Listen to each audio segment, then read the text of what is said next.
افغان کرکټ ملي لوبډله د اماراتو پر لور ولاړه. سلام، وخت مو بخیر. که غواړئ په دې باب پوره او کره معلومات ترلاسه کړئ، ویډیو تر پایه وګورئ او زموږ د یوټیوب چینل در سره سبسکرایب کړئ. د افغانستان کرکټ بورډ ویلي چې افغان کرکټ ملي لوبډله نن د ایرلینډ پر وړاندې درې ورځنیو نړیوالو سیالیو د ترسره وي په موخه د متحده عربي اماراتو پر لوري روانه شوه. کرکټ بورډ ویلي چې په پیل کې د اماراتو هیواد له لوري د ویزو د نه ورکړې له امله ښایي چې یادې سیالۍ په عمان کې ترسره شي، خو تازه یې ویلي چې دا لوبې به په اماراتو کې ترسره کیږي.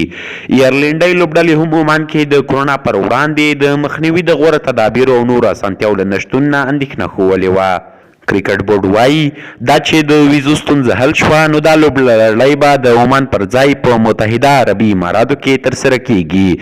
افغان لوبډله به نن د اماراتو پر لور ځي او د روانې جنورۍ میاشتې په وروستۍ اونۍ کې به د سیالې لوبډلې پر وړاندې درې ورځنۍ لوبې ترسره کړي.